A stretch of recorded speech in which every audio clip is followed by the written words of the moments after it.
Tape 3W suivi d'école au Sénégal. D'accord.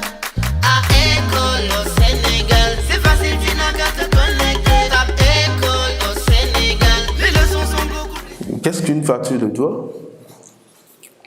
C'est très important de mettre la différence entre les deux types de factures, parce que si on ne sait pas ce qu'on appelle une facture de doigt, ça serait difficile de présenter bien d'établir une telle facture dans une entreprise.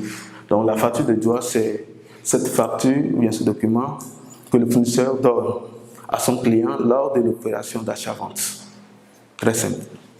C'est une facture que le client, que le fournisseur autant pour moi, donne au client lors d'une opération d'achat-vente. Donc, disons, c'est une facture que le fournisseur c'est encore le vendeur, donne à son client, qui est l'acheteur, lors d'une opération d'achat-vente. Donc voilà un peu la définition de la facture de doigt.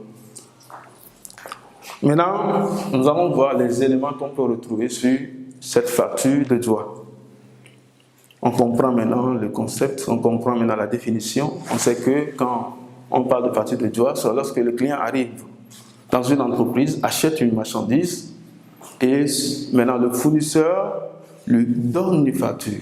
Donc cette facture que le fournisseur donne au moment de l'achat-vente, au moment de l'opération, c'est ce qu'on appelle quoi? La facture de doigt. Donc à chaque fois quand nous partons dans les supermarchés ou bien dans des boutiques pour aller et faire des opérations, donc la facture qu'on nous donne, c'est une facture de doigt. Donc nous allons voir les éléments qui composent une facture, ou bien comment dire les composantes d'une facture. Donc au niveau des composantes, nous allons les énumérer rapidement. Je vais mettre les composantes d'une facture. Il y a le nom du fournisseur, le nom du client, il y a la date, il y a le numéro de la facture, il y a le montant brut de la marchandise, il y a les éléments, je vais les appeler comme ça, les éléments qui minorent les éléments qui majorent la facture, et nous avons le net à payer. Voilà les éléments, il y a les composantes d'une facture. On ne peut pas présenter une facture sans mettre le nom du fournisseur ou bien le nom de l'entreprise, c'est très important. Et on doit toujours avoir sur une facture aussi le nom du client, de la personne qui achète la marchandise. Il y a également la date qui est importante, la date de l'établissement de la facture. Il y a le numéro de la facture, ça permet au comptable après de pouvoir classer, avec la date toujours, de pouvoir classer ces documents comptables. Il y a le montant brut de la marchandise, c'est-à-dire avant les réductions, quand j'arrive dans une boutique ou bien dans une entreprise qui achète et qui revend des marchandises, il y a souvent le prix de la marchandise qui est noté, qui peut être peut-être discutable. Donc c'est le montant que nous appelons le montant brut. Le montant brut, le montant à la base, le montant qui n'a pas encore subi de modification, parce que au-delà de ça, ce montant peut diminuer après, donc ou bien peut être augmenté. C'est pourquoi nous parlons ici des éléments qui minorent la facture. C'est les éléments qui ils font que le montant brut de la facture diminue. Les éléments que l'entreprise ou bien le fournisseur accorde au client pour pouvoir diminuer le montant à payer. Et ici, nous avons les éléments qui majorent. Et donc, il y a aussi certains éléments qui viennent en augmentation et qui s'ajoutent au montant de l'achat et qui nous donnent le net à payer à la fin de la facture. Donc, voilà un peu les éléments capitaux, les éléments essentiels qu'il faut retenir. Mais nous allons nous en sentir plus ici parce que il faut connaître, il faut comprendre les éléments qui minorent et qui majorent une facture. Je vais rapidement donner l'exemple de facture ici. C'est un exemple. Donc ici, je mets le nom du fournisseur, je mets doigt et je mets le nom du client. Je peux mettre la date ici, ou bien ça dépend. Donc je mets la date, prenons la date d'aujourd'hui et je mets facture numéro 05 par exemple. Donc voilà, les 4 premiers éléments ne sont pas difficiles à insérer dans une facture parce qu'habituellement quand on vous donne une facture, vous allez retrouver tous ces éléments, la date, vous allez retrouver le numéro de la facture, vous allez retrouver également le nom du fournisseur, le nom du client. Maintenant c'est à vous de pouvoir classer ça dans la facture. Et maintenant, le montant brut de la marchandise. Donc je mets le montant. Supposons que la valeur du bien c'est 2 millions. Voilà. Maintenant, avant d'arriver jusqu'au net à payer,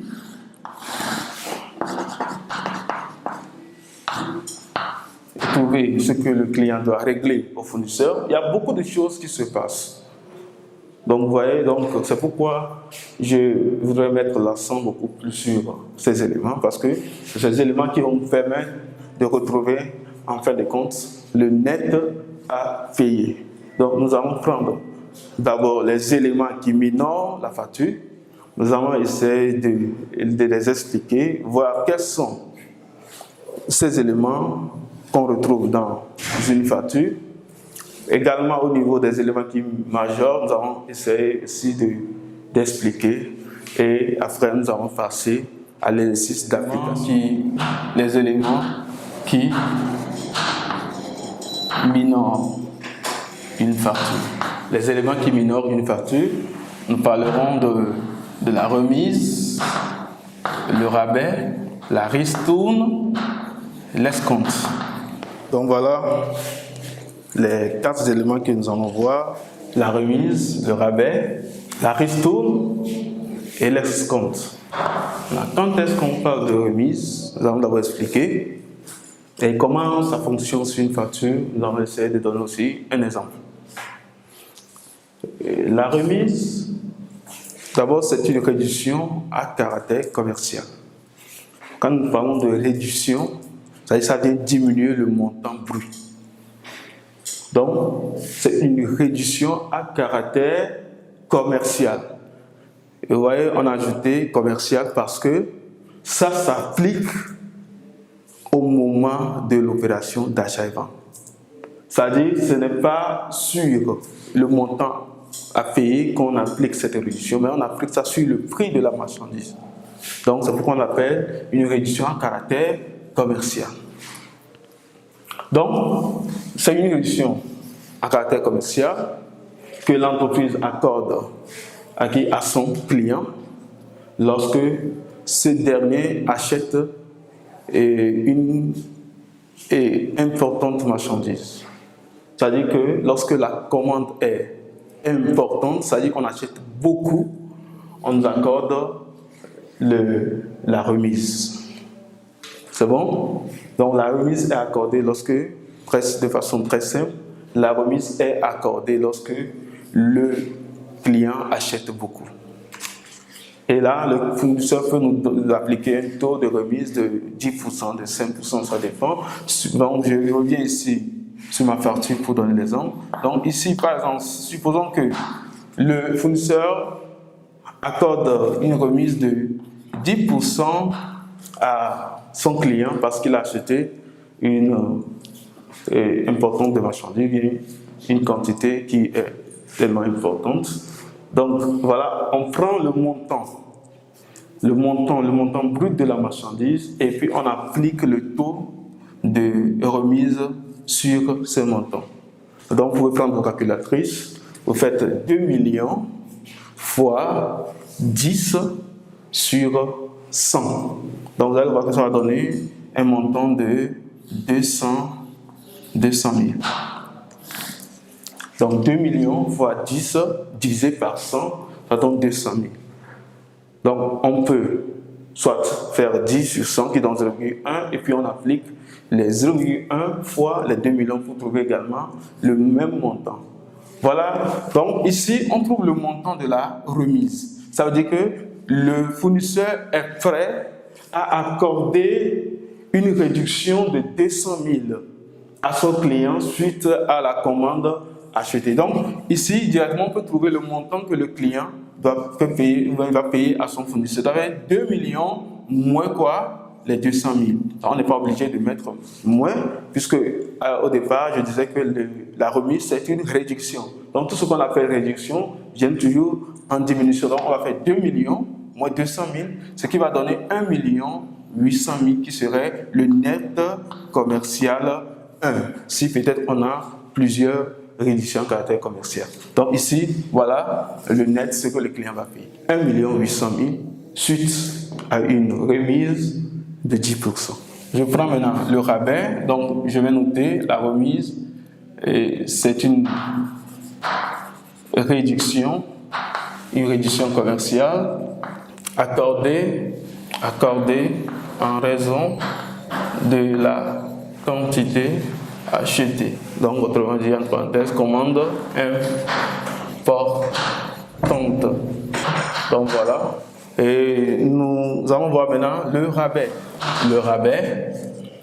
Le rabais aussi, c'est une réduction commerciale que le fournisseur accorde au client suite à un problème ou bien lorsque il y a un préjudice, le fournisseur accorde cette réduction à son client.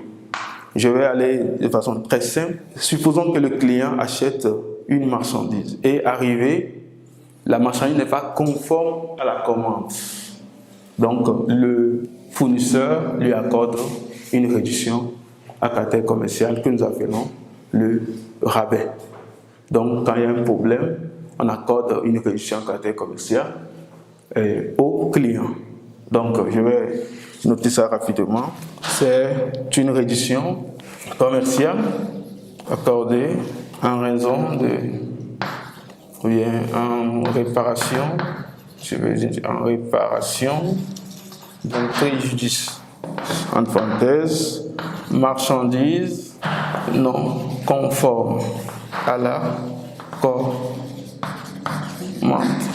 Donc voilà. C'est une réduction commerciale accordée en réparation d'un préjudice, marchandise non conforme à la commande. Je vais encore donner un autre exemple avant d'évoluer. Et voilà, je veux commander des portables de marque Itel auprès d'un fournisseur. Et j'arrive, le fournisseur me dit, bon, voilà, nous n'avons pas Itel, mais on a quand même Nokia ou bien Samsung. Qu'est-ce qui va se passer? Pour peut-être encourager le client, le fournisseur va lui accorder un rabais. Habituellement, le client en question n'achète pas ou bien ne vend pas ses produits. Donc, il a l'habitude de payer souvent les marques Itel. Donc, pour pouvoir encourager le client, on peut lui accorder un rabais. Parce que la marchandise n'est pas conforme à la commande. Donc voilà un peu ce qu'on peut dire sur le rabais. Donc nous allons entamer aussi le troisième point rapidement. Vous suivez d'école au Sénégal,